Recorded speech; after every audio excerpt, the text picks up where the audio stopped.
ओम मंगलम भगवान विष्णु मंगलम गरुड़ध्वज मंगलम पुंडरीकाक्ष मंगलायतनो हरि। गुरुर्ब्रह्मा गुरुर्विष्णु गुरुर्देवो महेश्वरा गुरु साक्षात् परब्रह्म तस्मै श्री गुरुवे नमः। नमस्कार, स्वागत है आपका आचार्य वाणी में। मैं आचार्य डॉक्टर विक्रमादित्य आपके साथ हूँ। आज का विषय है ज्योतिष के दृष्टिकोण से आचार्य वाणी चैनल के माध्यम से वृषभ राशि वालों के लिए शुक्र प्रधान दूसरी राशि वृषभ राशि जो है उसके लिए जून के आरंभ काल में ग्रहों का खेल किस प्रकार का है। देखिए, वृषभ राशि वालों के लिए सूर्य आपकी राशि में ही चल रहे हैं और पूर्ण ताकत में चल रहे हैं। ये जून का आरंभ काल जो होता है वो रोहिणी नक्षत्र में चलते हुए सूर्य बहुत ताकत में होते हैं। अग्नि की भयावह वृष्टि, सबसे ज़्यादा रुद्र रूप ये सूर्य का इन्हीं दिनों में होता है। ये 15 दिन जो माने जाते हैं, विशेष तौर पर जो रोहिणी नक्षत्र में जब सूर्य प्रवेश कर लेता है तो वो भयानक ग्रीष्म का तपता हुआ ओले अंगारे वर्षा करने के।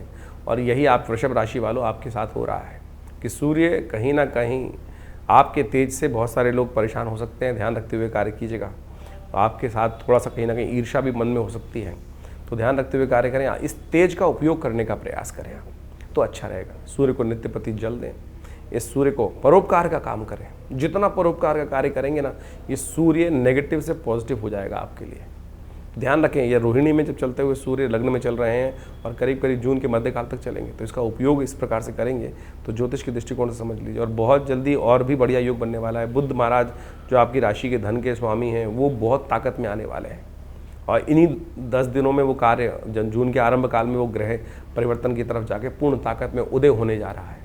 मंगल सबसे बड़ा योग आपकी राशि के दृष्टिकोण से समझें कि वो भी ताकत में आने जा रहे हैं। जो पुरुषार्थ के स्थान में बैठे हुए हैं और वो कमज़ोर स्थिति में चल रहे हैं, पुरुषार्थ में थोड़ी कमी आ रही है और अब पूरी तरह से मंगल भी ताकत में देने के, व्यवसाय को, काम धंधे को आगे बढ़ाने की तरफ रास्ता दिखाई देगा।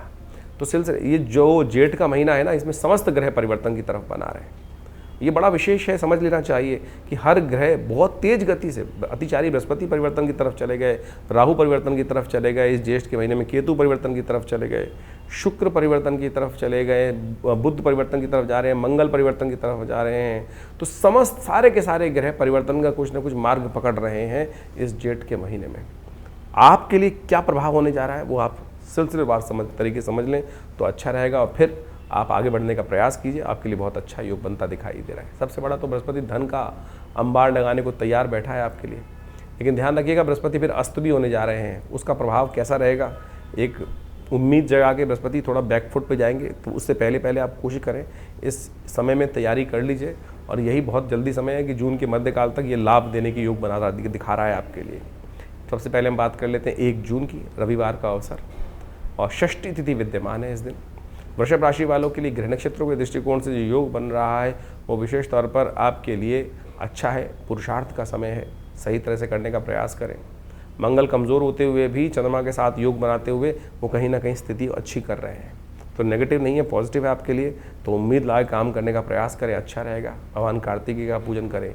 या देवी सर्वभूतेषु मातृरूपेण संस्थिता नमस्तस्यै नमस्तस्यै नमस्तस्यै नमो नमः, इस मंत्र का जप करें, अच्छा रहेगा। रवि योग है, नए कार्य करने के लिए भी मुहूर्त बना है, अच्छा है। 2 तारीख का दिन सोमवार का अवसर, सप्तमी तिथि विद्यमान है और ग्रह नक्षत्रों के दृष्टिकोण से योग जो बन रहा है वो आपके लिए परिवर्तन की तरफ जाने से अच्छा रहेगा। स्वास्थ्य का थोड़ा ध्यान रखिएगा, अननेसेसरी के थोड़ा बहुत ज़्यादा एंजाइटी ना पालें। सूर्य बहुत एग्रेसिव है, लू इत्यादि चलने का मुहूर्त है, तो स्वास्थ्य का ध्यान रखते हुए कार्य करें। पानी देख दाग के पीने का प्रयास करें, वो आपके लिए बहुत ज़रूरी रहेगा। नहीं तो पानी जनित 2 योग जो है वो कहीं ना कहीं कष्ट दे सकते हैं, तो उसका ध्यान रखते हुए कार्य करने की ज़रूरत है। तो ऐसे में गणमूल नक्षत्र बने हुए हैं, जिनका जन्म हो इसमें मूल शांति अवश्य प्रॉपर्ली कराने का प्रयास कीजिएगा। और जिनकी नहीं हुई है वो दोबारा करा सकते हैं। इस हर 27 दिन बाद अश्लेषा मघा नक्षत्र घूम के आते हैं, वो कहीं ना कहीं करा लीजिए। तो इस प्रकार से 6 नक्षत्र होते हैं जो गणमूल के अंतर्गत आते हैं, उनमें से 2 नक्षत्र 1 तारीख और 2 तारीख को पड़ रहे हैं। 3 तारीख का दिन मंगलवार का अवसर है और इस दिन अष्टमी तिथि विद्यमान है। मंगल और अष्टमी का योग बड़ा सुंदर माना जाता है। हनुमान जी की कृपा से बहुत सारे अनिष्टों को दूर करने का योग बन जाता है और इस बार तो बुढ़वा मंगल पड़ रहा है, 4था बुढ़वा मंगल पड़ रहा है। तो वृषभ राशि वालों के लिए ग्रह नक्षत्रों के दृष्टिकोण से योग बन रहा है। मंगल कमज़ोर अवस्था में चल रहे हैं, जैसा हमने कहा था, उनको ताकत दे दीजिए। बहुत जल्दी वो ताकत में आएंगे और आपके लिए बहुत अच्छे से नए संपर्कों से आमतौर पे आगे वही बढ़ते हैं जिनके बड़े लोगों के साथ अच्छे संपर्क होते हैं, जो बड़े अच्छे उदार हृदय व्यक्तियों के साथ। ये मंगल का परिवर्तन आपके लिए बहुत अच्छा योग बनता दिखाई दे रहा है। ऐसे में मंगल के लिए हनुमान जी का स्तवन करें, वो अच्छा है आपके लिए। और साथ साथ इस दिन तो धूमावती का जन्मदिवस भी है, जयंती भी है।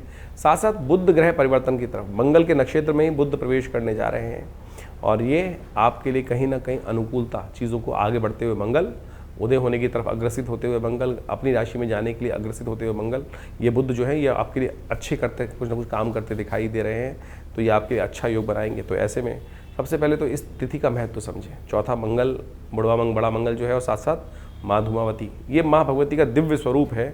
जो शास्त्र में वर्णित बातें उनको सही रूप से समझ लेंगे तो चमत्कार उपस्थित कर सकते हैं। लेकिन इस वक्त सबसे बड़ा योग जो बन रहा है वो आप भी समझ लें। चौथा बुढ़वा मंगल योग है मंगल का। ये ज्येष्ठ में जो मंगल पड़ते हैं वो सारे के सारे विशेष मंगल, बड़े मंगल माने जाते हैं।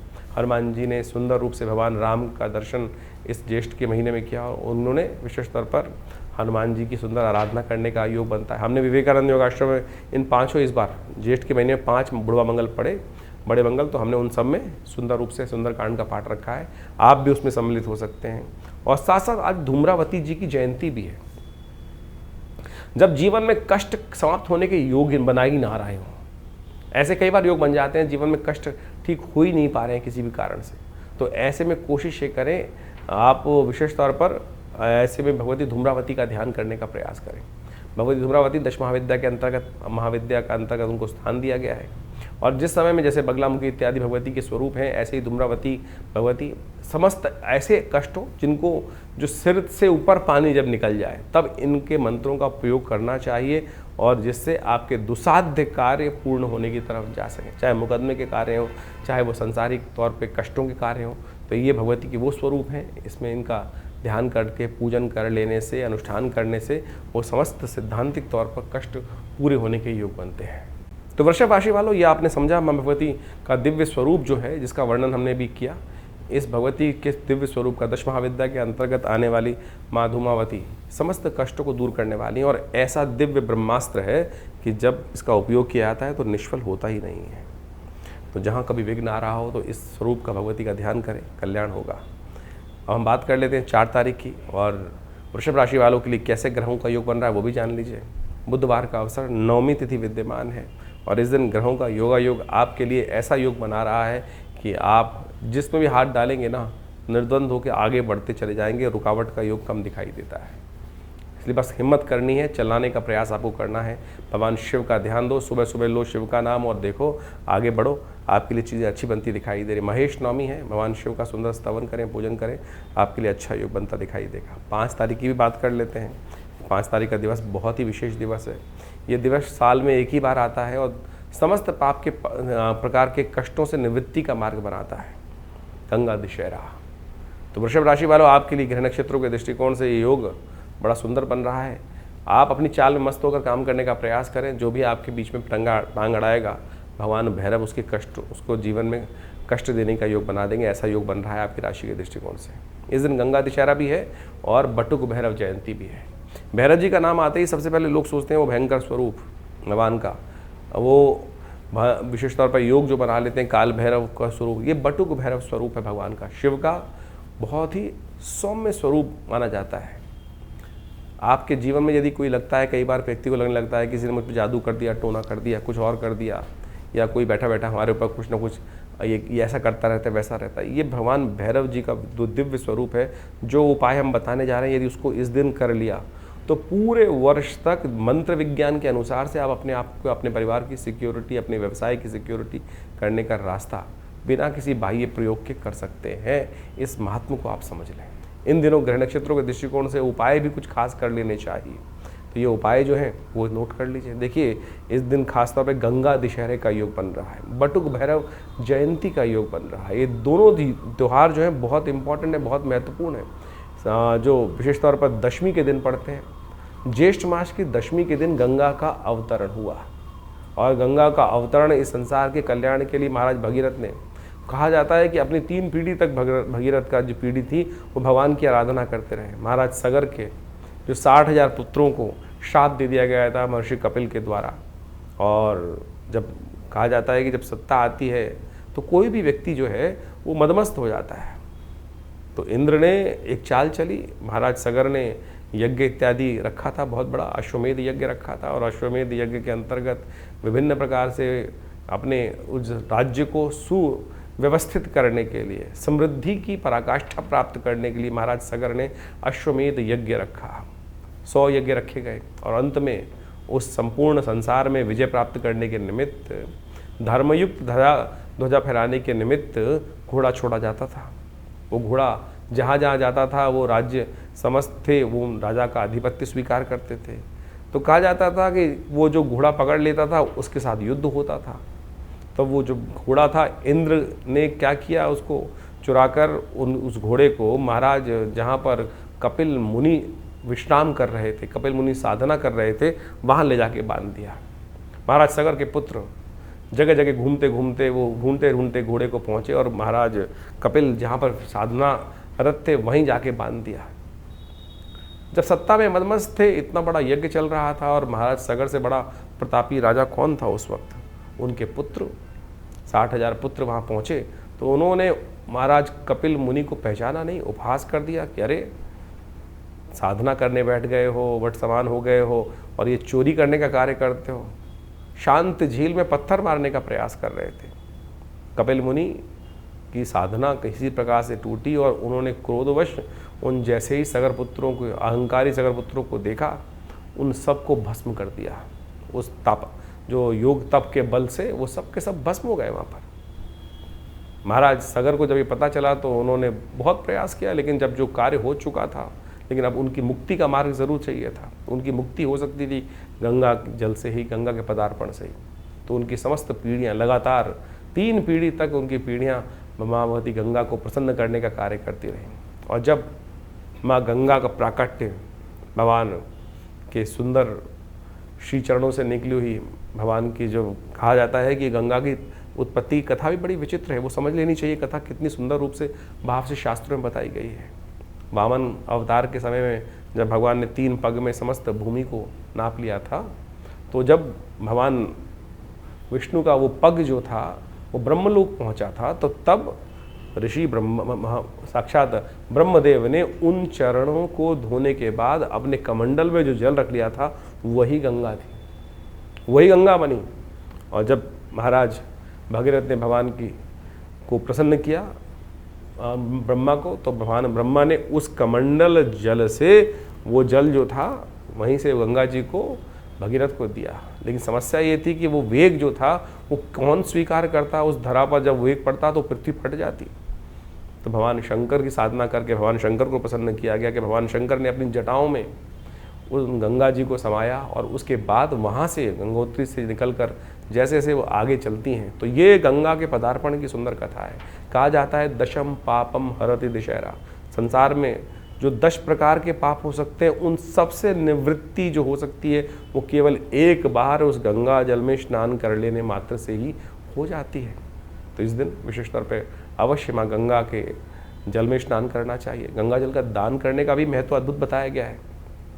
तो ये सब चीज़ें अवश्य करने का प्रयास करें, माँ गंगा की सुंदर आरती करें, और समस्त पाप नाशिनी गंगा का सुंदर स्तवन करें, कल्याण का मार्ग प्रशस्त होता है। उसके साथ साथ बटुक भैरव जयंती भी है इस दिन।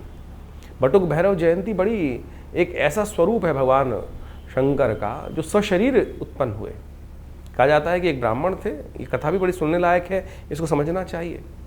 और कहा जाता है कि एक ब्राह्मण थे, काशी के अंदर रहते थे, उनको संतान नहीं थी।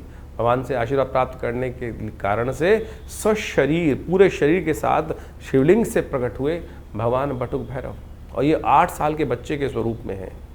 इनका मंत्र है ओम ह्रीं बटुकाय आपत उद्धारणाय कुरु कुरु बटुकाय ह्रीं स्वाहा। समस्त आपत्तियों से रक्षा करने वाले, कैसे भी तांत्रिक प्रयोग हों, कैसे भी जीवन के कष्ट हों, कोई भी किसी ने नज़र लगा दी, कुछ लगा दी, तो यदि उन भगवान का और बटुक भैरव जी के इस मंत्र का जप कर लिया जाए, और उनके भी एक विधि है। हमने ऐसे ऐसे अकाट्य प्रयोग देखे कि जब कोई अनेक प्रकार के किसी ने कुछ नेगेटिव प्रयोग कर दिए, कुछ ना कुछ समस्याएं, ब्लैक मैजिक जिसको बोला जाता है, वो सब किसी न किसी व्यक्ति के जीवन में हो गया। तो यदि उसको आटे के मीठे गुलगुलों के द्वारा उनका पूजन करने के बाद उनके हवन को यदि इस मीठे गुलगुलों के द्वारा कर लिया जाए, ओम ह्रीं बटुकाय आपत उद्धारणाय कुरु कुरु बटुकाय ह्रीं स्वाहा, इस मंत्र का उच्चारण करते हुए, तो कैसा भी नेगेटिव प्रयोग आपके जीवन में, चाहे फैक्ट्री पे, चाहे दुकान पर, चाहे घर में, चाहे बच्चे पर, चाहे किसी पर भी कई बार हो जाता है। देखिए, किसी घर को तोड़ना तो बड़ा आसान है, बुलडोजर लगा दीजिए टूट जाएगा, कुछ ना कुछ और विस्फोट कर दीजिए टूट जाएगा, बनाने में कितना टाइम लगता है। तो यही इसी प्रकार से कैसे भी नेगेटिव प्रयोग यदि कोई कर दे किसी के ऊपर, जैसे नज़र लग गई किसी व्यक्ति की, और नज़र भी किसी विशेष व्यक्ति की जब लगती है तो बने बनाए बड़े बड़े महल भी खराब हो जाते हैं, अच्छा पला पहलवान व्यक्ति भी खराब हो जाता है। उन सब से, आपत्तियों से रक्षा करने वाला ये अद्भुत मंत्र है, ओम ह्रीं बटुकाय आपत उद्धारणाय कुरु कुरु बटुकाय। और भगवान बटुक भैरव जी का मनोकामना अष्टक, जो भैरव अष्टक जो है, वो भी बड़ा चमत्कारी है, समस्त मनोकामनाओं को पूर्ति करने वाला ये बटुक भैरव अष्टक माना जाता है। तो इनका भी इस दिन स्तवन कर लेने से समस्त प्रकार के मनोरथ सिद्ध होने के योग बनते हैं। तो अवश्य इस जो ज्येष्ठ मास के शुक्ल पक्ष की दशमी होती है, इस दिन गंगा जी का अवतरण और साथ साथ भगवान बटुक भैरव जी की जयंती का शास्त्र में वर्णन किया गया है। तो आप इन दोनों उत्सवों को आनंदपूर्वक मनाएं और सुंदर रूप से अपने कष्टों को दूर करने के लिए इन सब विधियों का सहारा लीजिए। शास्त्र में वर्णित है, हमने हज़ारों लोगों पर इसका प्रयोग करके देखा और बिल्कुल चमत्कारिक है। और इसका एक यंत्र भी बनता है, भैरव जी का यंत्र। जब कैसे भी घर में यदि कई बार क्या होता है कि कई बार नेगेटिव प्रयोगों को बचाने के लिए लोग, आपने देखा होगा कि वो लुट्टियाँ लगा देते हैं जीभ पे लटकी हुई बाहर, और नज़र से बचाने के लिए, नज़र दोष से बचने के लिए। लेकिन शास्त्र विधि के अनुसार सबसे श्रेष्ठ रहेगा जो बटुक भैरव यंत्र की स्थापना यदि घर के बाहर, फैक्ट्री के बाहर, दुकान के बाहर या व्यवसायिक स्थल के बाहर या आपके घर के अंदर रख दिया जाए, तो क्या होता है, कैसे भी नेगेटिव प्रयोग जो हों, जो भी तांत्रिक प्रयोग हैं, गलत प्रयोग हों, उन सब से रक्षा करने के लिए ये भैरव जी के मंत्र से सिद्ध करा हुआ जो यंत्र है वो अद्भुत रूप से कार्य करता है। तो आपको उसका सानिध्य लेकर रखना चाहिए। वो बहुत सुंदर योग देता है, कष्टों को दूर करने का योग बनाता है। गंगा दशहरा का महत्व भी आपने समझा, दशों पापों को हरने का दिन है। कैसे माँ भगवती गंगा की एक डुबकी आपके समस्त अनिष्टों को दूर कर सकती है। और भैरव जी की कृपा, बटुक भैरव जी की विशेष कृपा कर कैसे आप अब घर परिवार समस्त अपने व्यवसाय स्थल सबसे अपने जीवन की रक्षा कर सकते हैं, वो भी सुंदर स्वरूप हमने आपको बताया। 6 तारीख का दिन भी जान लीजिए, ये भी एक बहुत अद्भुत दिवस है। जेठ के महीने की यही महात्म्य की एक से एक बड़ा योग बनता है। और ये जीवन में देखिए क्या है कि वैसे तो शरीर व्याधियों का मंदिर है, हमारे जीवन के कष्ट कभी खत्म होते ही नहीं हैं। तो इसलिए शास्त्र में वर्णित उपाय भी ऐसे हैं कि वो भी हमेशा कहीं ना कहीं ऋषियों की अद्भुत खोज है। तो 6 तारीख को एक और सुंदर योग बन रहा है, वो भी वृषभ राशि वालों को समझना चाहिए। शुक्रवार का दिन और एकादशी तिथि, शुक्रवार एकादशी, विष्णु और लक्ष्मी का सुंदर योग, किस प्रकार से कृपा प्राप्त हो सकती है वो भी आपको समझना चाहिए। कृपा प्राप्ति का योग सुंदर आपकी राशि में बनता दिखाई दे रहा है, गजकेसरी योग बनकर तैयार है। बस स्वास्थ्य का ध्यान रखने की ज़रूरत है। जैसा हमने कहा कि सूर्य रुद्र रूप में चल रहे हैं, वो कहीं ना कहीं स्वास्थ्य, चंद्रमा भी कहीं ना कहीं परिवर्तन लाभ देने के योग बना रहे हैं, लेकिन फिर भी कहीं ना कहीं थोड़ा सा नेगेटिव भी हो सकता है। तो ध्यान रखते हुए कार्य करें, स्वास्थ्य का विशेष तौर पर ध्यान रख लें। धन तो आ ही जाएगा, ऐसा योग बन रहा है, लाभ तो हो ही जाएगा, ऐसा योग बनता दिखाई दे रहा है। इस दिन निर्जला एकादशी है। ये निर्जला एकादशी वर्ष में एक बार आती है और कहा जाता है महाराज भीमसेन ने भी इसी दिन व्रत कर लिया था व्यास जी के कहने पर। भयंकर स्थिति बनी, लेकिन उन्होंने पूरा किया और उन्होंने ऐसा पुण्य प्राप्त किया। वो अद्भुत कथा शास्त्र में हम वर्णित है, वो भी हम आपको बताते हैं। इस दिन निर्जला एकादशी है, ये भीमसेन एकादशी के रूप में भी जानी जाती है। कहा जाता है कि संपूर्ण जो एकादशी हैं, जो 12 की 12 एकादशी जो आती हैं, पूरे 12 महीनों में एकादशी होती हैं, जो 24 एकादशी टोटल पड़ी, उन सब में यदि निर्जला एकादशी का व्रत एक बार कर लिया जाए तो उनके पूरे के पूरे वर्ष की जितनी एकादशी हैं उन सब का फल प्राप्त हो जाता है। भीमसेन ने एक बार महर्षि व्यास से प्रेरित होकर इस समय में व्रत रखा था। जेठ के महीने में तप रहा हो सूर्य, और ऐसी स्थिति में जब विशेष तौर पर आप समझें कि जो रोहिणी नक्षत्र में सूर्य चल रहे हों और ऐसे में ताप पड़ रहा हो, पूरी तरह से नव तपा का समय चल रहा हो, और ऐसे में जेठ में ये एकादशी पड़ती है, तो ऐसे में पूरी तरह से निर्जल, एक क्षण मात्र, एक जो बिंदु मात्र भी जल अंदर ना जाए, केवल आचमन करने की आज्ञा होती है इतनी कि बस केवल मुंह में जो पानी जो आचमन करने की आज्ञा, उतना ही यदि शौच इत्यादि की बात करना पड़े तो वो ऐसे में केवल पूरा सूर्य उदय से लेकर अगले दिन सूर्य उदय तक निर्जल तौर पर रहते हुए, व्रत रखते हुए, यदि भगवान का स्तवन करते हुए, भगवान की कथा का पाठ करते हुए, ओम नमो नारायणाय, ओम नमो भगवते वासुदेवाय का स्तवन करते हुए, ये नहीं सोचते हुए कि आज जल नहीं मिला, आज जल नहीं मिला, जल नहीं मिला, ऐसे ही करते करते व्रत नहीं रखना है। भगवान का स्तवन, भगवान की कथा करते हुए कार्य करना चाहिए और उससे आपके समस्त मनोकामना सिद्धि के योग बन जाते हैं। तो ऐसे में देखिए, लोग पुण्य कमाने के लिए इस दिन जल का दान करते हैं। वैसे तो निर्जला एकादशी का रूप में व्रत रखने का विधान है, लेकिन छबीली लगती है, लोग बांटते हैं। जल का दान करने की परंपरा भारतीय संस्कृति में अनादिकाल से रही है। लोग कुएं बनवाते थे, बावड़ियाँ खुलवाते थे और साथ साथ प्याऊ लगाते थे। ये भारतीय संस्कृति ही है। शायद किसी और संस्कृति में ऐसी व्यवस्था करने की परंपरा नहीं रही। हमारे ही संस्कृति के अंदर जल की व्यवस्था तक का दान करने की परंपरा अनादिकाल से चलती आई है। तो इसका पुण्य लाभ हम सबको लेने का प्रयास करना चाहिए। और इस दिन विशेष तौर पर भद्रा का योग भी बन रहा है, जो भद्रा करीब करीब दोपहर को 3:30 बजे के बाद रहेगी। तो नए कार्यों का आरंभ करने से इस दिन बचना चाहिए। इस बात का ध्यान रखते हुए कार्य करेंगे तो अच्छा रहेगा। तो वृषभ राशि वालों, आपने समझा। इसके साथ साथ इस दिन एक और ग्रहों का योग बन रहा है। बुध महाराज अपने ही घर में प्रवेश कर रहे हैं। लग्न में चलते हुए बुध आदित्य योग बनाते हुए बुध आगे निकल गए हैं और बृहस्पति के साथ द्वितीय भाव में विराजमान हो गए हैं अपने घर के होकर बुध। ये बहुत अच्छा योग बन रहा है आपके लिए। अब आने वाले समय में बुध और बृहस्पति मिलकर मंगल का योग बनाते दिखाई देंगे, लाभ का योग बनाते दिखाई देंगे। इसका पूर्ण प्रभाव आपको कुछ ही दिन में देखने को मिलेगा जब बुध उदय हो जाएगा। अभी अस्त चल रहे हैं, सूर्य के बहुत सन्निकट हैं, लेकिन उनकी बहुत तेज गति से आगे चलते हुए बुध बृहस्पति दोनों के दोनों बहुत महत्वपूर्ण प्रभाव उत्पन्न करने के योग बनाएंगे अभी आपके लिए। तो एक काम करें, आप विशेष तौर पर कुछ खट्टे फल इत्यादि जो है, जूस वाले फल जो है, उनका दान करने का प्रयास करें, अच्छा रहेगा। 7 तारीख शनिवार का अवसर और द्वादशी तिथि विद्यमान है। इस दिन मंगल का एक विशेष परिवर्तन का योग, गजकेसरी योग बना हुआ है, राजयोग बना हुआ है और आपकी राशि के दृष्टिकोण से ऐसा योग बन रहा है कि आपके अपने लोगों की वजह से आपको लाभ प्राप्ति के योग बन सकते हैं। मन को थोड़ा सा हीन भावना से हटाकर थोड़ा प्रोवोक करने का प्रयास करें, सही दिशा में डालने का प्रयास करें, देखिए परिवर्तन का योग बनेगा। सबसे बड़ा परिवर्तन एक और हो रहा है कि मंगल महाराज अब कमज़ोर स्थिति से हटकर सूर्य की राशि में प्रवेश कर रहे हैं और वो आपके लिए बहुत सुंदर योग बनेगा। ये नए संपर्कों को साधेगा, बड़े लोगों से दोस्ती कराएगा, अच्छे विशाल हृदय व्यक्तियों से लाभ प्राप्ति के योग बन सकते हैं। शनि महाराज भी इस दिन परिवर्तन कर कर अपने ही नक्षत्र के द्वितीय चरण में प्रवेश कर रहे हैं। तो ऐसे में विशेष तौर पर शनिवार का दिन है, आपकी राशि के दृष्टिकोण से शनि महाराज लाभ के लिए पूरे तैयार हैं। हो सके तो इस दिन थोड़ा सा गुड़, चना, केला इत्यादि जहाँ बंदर हो वहाँ डलवा दीजिए। हो सके तो हनुमान जी को चोला चढ़ा दीजिए। ये बहुत सुंदर योग बनेगा, कल्याणकारी देगा आपको। 8 तारीख रविवार का अवसर, द्वादशी तिथि थोड़ी वृद्धि की तरफ गई है। दिल्ली के पंचांग के अनुसार से 2 दिन हो गए हैं और ये तिथि वृद्धि जो है बहुत शुभ है। बाजार की बढ़ती हुई महंगाई को कंट्रोल करने के लिए ज्योतिष का योग बनता है। तो यानी स्थितियाँ आपके कंट्रोल में आती दिखाई दे रही हैं। कीर्ति प्राप्ति का योग बनता दिखाई दे रहा है आपकी राशि में। रवि प्रदोष है, तो ऐसे में कोशिश ये करें विशेष तौर पर इस दिन गंगा जल से भगवान का अभिषेक कर लीजिए, तो बहुत सुंदर रहेगा। कीर्ति में वृद्धि के योग बनते दिखाई देंगे।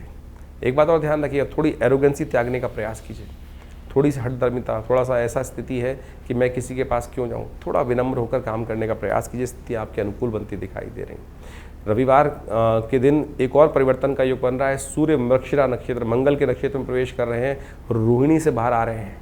तो ऐसे में सूर्य भी अब कोमल होंगे और जितने दीर्घ चल रहे थे, जो विशेष तौर पर गर्म चल रहे थे, उसमें परिवर्तन का योग बनेगा। सुबह सुबह 7:10 पर यह परिवर्तन का योग बन रहा है। हो सके तो भगवान सूर्य को जल अवश्य दीजिएगा। हमने विवेकानंद योगाश्रम में इस दिन गायत्री का यज्ञ रखा है, आप चाहें तो उसमें भी अपने नाम से भी ये करा सकते हैं, स्वयं भी सम्मिलित हो सकते हैं। फ़ोन नंबर्स आपके सामने दिए गए हैं।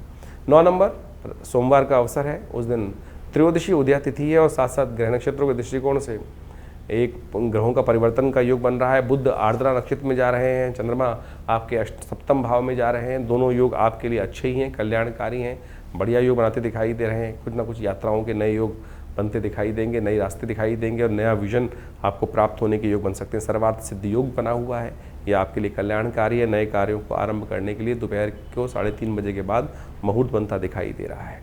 10 तारीख मंगलवार का दिन आपके लिए ग्रह नक्षत्रों के दृष्टिकोण से ये स्थितियों को और अच्छा करेगा। मंगल पूर्ण शक्ति से दृष्ट होकर चंद्रमा पर दृष्टि डाल रहे हैं, अपने घर पर दृष्टि डाल रहे हैं और चंद्रमा को वो और ताकत देते दिखाई दे रहे हैं, मन को बल देते दिखाई दे रहे हैं। जो विजन मन में आए उस पर काम करने का प्रयास कीजिएगा, उस पर थोड़ा ध्यान रखने का प्रयास कीजिएगा। अब उस दिन आखिरी बड़ा मंगल है और इसलिए हमने विवेकानंद योगाश्रम में सुंदरकांड का 5वां बड़े मंगल पर हमने विशेष कार्यक्रम रखा आश्रम पे, और इसमें अंतिम तिथि है। पूरे वर्ष बाद फिर बड़ा मंगल का योग बनेगा, तो आप भी इस पुण्य को लाभ लीजिए, अपने घर में सुंदरकांड का पाठ करें, हनुमान चालीसा का पाठ करें। वैसे आप यदि नहीं कर पा रहे हैं तो आश्रम में सहयोग ले सकते हैं, आपके नाम से पूर्ण कराने की व्यवस्था है। इस दिन बुध ग्रह उदय होने की तरफ जा रहे हैं, सत्यव्रत इस दिन रहेगा, और बुध का उदय होना आपकी राशि के दृष्टिकोण से चीज़ों को, धन को, आपके मामलों को, कॉन्फ्लिक्ट्स को दूर करने का रास्ता खूब अच्छे से बनाता दिखाई देगा। जो ज्योतिष का ग्रह योग आपने अभी समझा, किस प्रकार से ज्येष्ठ के अंतिम भाग में, ज्येष्ठ मास के अंतिम भाग में जो ग्रहों का योगा योग बन रहा है, विभिन्न परिवर्तन के योग बने इस ज्येष्ठ के मास में। यानी अगर ज्योतिष के दृष्टिकोण से आप देखें कि शनि को छोड़कर बाकी समस्त ग्रह अपनी अपनी राशि से परिवर्तन का योग इस ज्येष्ठ के महीने में बना चुके हैं, और इन सब का प्रभाव आपकी जन्मपत्री के अनुसार से आपके जीवन पर गोचर का प्रभाव अवश्य हो रहा होगा, और उस प्रभाव को यदि समझा सकता है, कोई समझ सकता है, तो ज्योतिष की गणना के द्वारा ही समझा जा सकता है। इस समय की चाल को समझना ही सबसे बड़ा महत्वपूर्ण है। देखिए, ये वैज्ञानिक युग है, इसके अंदर कुछ भी हम जो भी कार्य करते हैं उसको एनालाइज कर लें, समझ लें क्या कुछ प्रभाव कर रहे हैं, क्या करने से क्या प्रभाव उत्पन्न होगा, उसको अच्छे से एनालाइज किया जा सकता है। आधुनिक विज्ञान ने यही समझाने का प्रयास किया, और ज्योतिष विज्ञान भी आधुनिक विज्ञान के साथ साथ उन दैविक योगों को आपके मत में, आपकी मति में, आपकी बुद्धि में डालने का प्रयास करता आया है कि क्या ग्रहों का प्रभाव किस प्रकार से आगे आने वाले समय में होने वाला है, और उसको समझकर जो बुद्धिमान व्यक्ति उसका लाभ उठाने का प्रयास करते हैं वो जीवन में सफलता को प्राप्त कर लेते हैं। भ्रांति करने वाले, अनेक प्रकार से कटाक्ष करने वाले इस संसार में सदा है, सदा रहेंगे ही। कई लोगों की भ्रांति हर क्षेत्र में होती है। वैज्ञानिक तरक्की हो रही है तो क्यों हो रही है, उसका क्या लाभ है, क्यों करनी है, किस प्रकार से करनी है, गाड़ी आई तो क्यों आई, विमान बने तो क्यों बने, दवाइयाँ बनी तो क्यों बनी, किस प्रकार के कटाक्ष लोग करते रहेंगे। जिन्होंने कहा कहना है, कुछ ना कुछ कटाक्ष निकालना है, कुतर्क करना है, वो करते रहेंगे। बुद्धिमान व्यक्ति उन कुतर्कों पे ध्यान नहीं देते और अपनी आगे गति बढ़ाने के लिए जीवन में हर प्रकार से सद्मार्गों पर चलने का यथाउचित भाव से प्रयास करते हैं। ज्योतिष का मत अनादिकाल से भारतीय संस्कृति में रहा है, और वो प्रत्यक्ष रूप से बिल्कुल सही है। उसका प्रभाव समझने के लिए बहुत चीज़ों को समझना चाहिए, और ज्योतिष के आचार्यों ने अनादिकाल से इस सुंदर व्यवस्था को, विज्ञान को जिस प्रकार से बनाया है, उसके जो गणित के भाग हैं वो आज भी बिल्कुल जो सटीक गणनाओं के अनुसार से निकलते हैं। सोचें कि अनादिकाल में जिस प्रकार से हमारे ऋषि मुनियों ने केवल गणित के सूत्रों को लगाकर उन व्यवस्थाओं को, आकाशीय मंडल में घटने वाले उस योग को उन गणित की गणनाओं के माध्यम से जो कागजों पे उतारा, वो बिल्कुल आज भी प्रत्यक्ष रूप से 100% सत्य निकलता है। इसको भी आपको आश्चर्य के तौर पे स्वीकार करना चाहिए। तो फिर कैसे विज्ञान नहीं है? तो तथाकथित तौर पर बहुत सारे लोग अनेक प्रकार से आपके मनोमस्तिष्क में विडंबनाएं उत्पन्न करने का प्रयास करेंगे। बुद्धिमान व्यक्ति अपने जीवन को सही राह पर डालने के लिए इस विज्ञान का लाभ लें, और उससे कई बार ऐसी समस्या हो जाती है कि हम कई प्रकार से भ्रांति में फंस जाते हैं। अब ज्योतिष के अंदर एक कारण जानने का रास्ता बचा है कि जीवन में घटना क्यों घट रही है। ज्योतिष के अंदर जो योग है उसको कर्म के द्वारा बदला जा सकता है। कि सैद्धांतिक तौर पे मान लीजिए आपकी जन्मपत्री में कई बार क्या होता है कि किसी कुंडली में बहुत अच्छे योग हैं, किसी कुंडली में बहुत खराब योग हैं, लेकिन फिर भी वो अच्छे योग कार्य नहीं कर रहे हैं, और जो खराब योग हैं उनका प्रभाव जीवन में ना चाहते हुए भी हो रहा है। कारण क्या है? कारण है कर्म, सही दिशा में किया गया कर्म। यदि देखिए आपकी जन्मपत्री जो है वो पूर्व अर्जित कर्मों के अनुसार का कर्मों का लेखा जोखा है। जैसे आपने एक वर्ष में कार्य किया, उसके अंत में एक बैलेंस शीट बनाई, और उस बैलेंस शीट के अनुसार से जो भी आपका लेखा जोखा कार्य किया गया उसका पूरा प्रभाव वहाँ दिखाई दे जाता है। बुद्धिमान सीए जो होंगे, ऑडिटर होंगे, उसको देख के समझ जाएंगे कि इस व्यक्ति ने किस प्रकार का, इस कंपनी ने कैसा कार्य किया है, और आगे आने वाले में कंपनी किस प्रकार का कार्य करने के लिए रास्ता अपना सकती है। लेकिन यदि आने वाले समय में उस कंपनी ने, उस व्यक्ति ने कार्य ही नहीं किया, कर्म ही नहीं किया, सोया रहा या नुकसान के सौदे कर लिए, तो फिर क्या उसकी बैलेंस शीट, पूर्व की बैलेंस शीट जो है उसके ऊपर कोई चीज़ें इस प्रकार से दायित्व डाल सकते हैं। तो वही प्रभाव आपकी जन्मपत्री का है कि आपकी जन्मपत्री जो जन्मकालीन समय में बनकर आई है वो पूर्व अर्जित कर्मों का लेखा जोखा लेके आई है। जिस दिन से आपका जन्म हुआ उस दिन से आपके ग्रह योगों के साथ साथ आपका कर्म जुड़ जाता है। आप कर्म किस दिशा में कर रहे हैं। यदि सदकर्म कर रहे हैं तो वो पुण्यों का भाव से आपके शुभ कर्म जो हैं वो आगे आकर आपके जीवन में सुख का पदार्पण कर देंगे।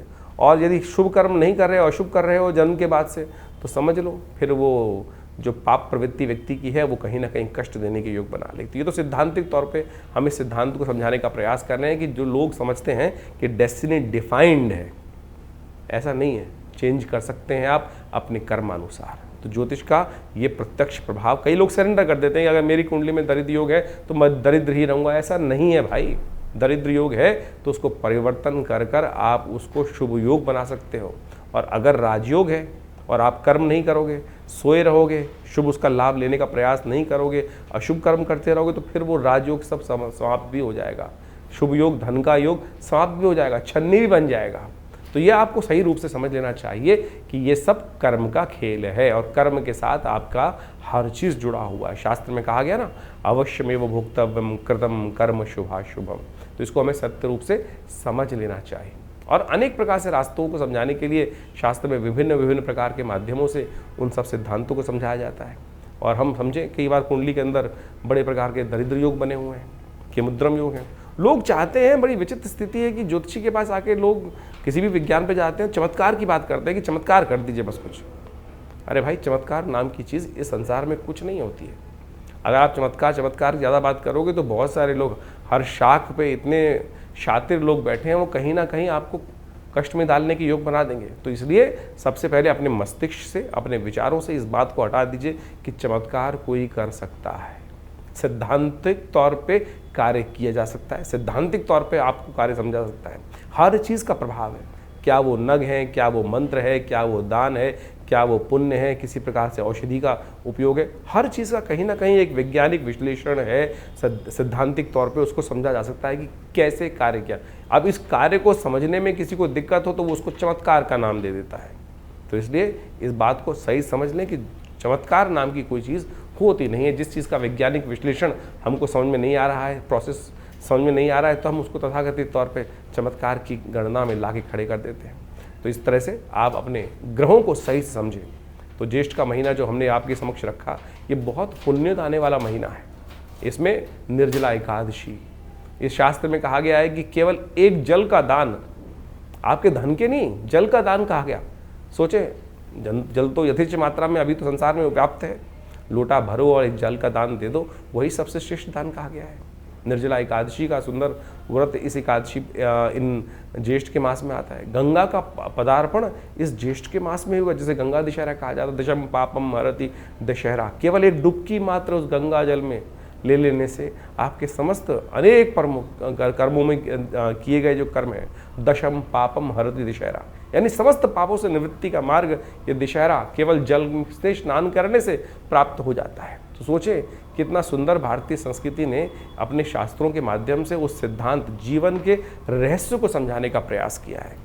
लेकिन हम तथाकथित तौर पर केवल हर चीज़ में विद्वत जनों को गाली देने का काम करते रहते हैं कि नहीं, जो इस प्रकार से हमारे सनातन के लोगों ने, आचार्यों ने कहीं ना कहीं गोरख धंधा बना दिया, ये कर दिया, वो कर दिया।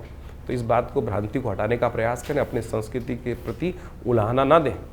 हमने संस्कृति के प्रति क्या किया वो समझने का प्रयास करना है हमको, तो वो अच्छा रहेगा। संस्कृति तो बड़ी सुंदर है, परिष्कृत है, सुंदर है, सुनियोजित है, सुसज्जित है, तो हम उसको सुंदर रूप से अपनाने का प्रयास यदि कर लें तो बहुत अच्छा रहेगा। तो आप हमारे शास्त्र मतों को, हम अपने अनेक कथाओं के माध्यम से इन समस्त ज्योतिष के रहस्यों को आपके समक्ष रखने का प्रयास करते हैं, वैदिक कथाओं के माध्यम से उनको समझाने का प्रयास करते हैं। यदि आप इन सब सिद्धांतों को समझ लें तो आपको पूर्ण रूप से अपनी संस्कृति के प्रति विश्वास भी जगेगा, श्रद्धा भी जगेगी, और उससे आप जानकर अपने आप को भी अच्छा लाभ देंगे और हमारे समाज को भी लाभ देंगे। तो ज्योतिष विज्ञान के द्वारा इन समस्त सिद्धांतों को समझ लीजिए और अपनी जन्मपत्री को अच्छे से समझिए। अपनी जन्मपत्री के अनुसार से चीज़ों को समझते हुए अपने जीवन के फील्ड को समझने का प्रयास करें, किस क्षेत्र में कार्य कर रहे हैं।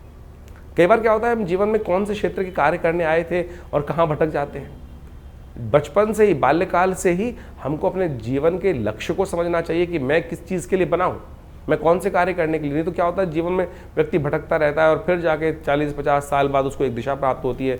और यदि सही से कोई आचार्य मिल जाए ज्ञानवान व्यक्ति मिल जाए तो पहले से बता देगा भाई इस रास्ते पे चल रहे तो इसके द्वारा सुंदर रूप से रास्ता बन जाएगा और कहाँ प्राप्ति के योग बन जाएंगे। देखिए आचार्य चाणक्य ने किस प्रकार से चंद्रगुप्त को ढूंढा और उसको लगाया और कहाँ एक गडरी के घर में पैदा हुआ लड़का उस इतने बड़े साम्राज्य का अधिपति बना। तो इसलिए ये ज्योतिष के मत के अनुसार से, आचार्यों के मत के अनुसार से, उनके आशीर्वाद से हमें चलने का प्रयास करना चाहिए। और ये समस्त विज्ञान जो है, भारतीय संस्कृति का विज्ञान अपने आप में बहुत सुंदर है और उसी का प्रतिपादन हम लोगों ने अपने विवेकानंद योगाश्रम में अनेक वर्षों से यहाँ शोध के द्वारा करने का प्रयास किया। हमारे आश्रम के द्वारा सद्गुरु आचार्य श्री केशव देव जी के सानिध्य में रह के बहुत सारे विज्ञानों पर शोध किया गया, योग के ऊपर, मुद्राओं के ऊपर, मंत्र विज्ञान के ऊपर, यज्ञ विज्ञान के ऊपर, और सहस्त्रों किताबें, मतलब करीब करीब 100 के करीब किताबें हमारे संस्थान के द्वारा से प्रकाशित की गई हैं। बहुत सारे अनुसंधान कार्य चलते हैं। तो आप भी विभिन्न समय पर विभिन्न यज्ञों इत्यादि में जो हम आपको सूचना देते रहते हैं और उसके बारे में आप आकर जुड़ सकते हैं। और विभिन्न रूप से आश्रम की जो गतिविधियाँ हैं, अस्पताल है, ये मंदिर है और साथ साथ यज्ञ इत्यादि की जो कर्म है, उनमें सब में जुड़कर लाभ लें। आपके जीवन में कल्याण का मार्ग प्रशस्त होगा। धन्यवाद।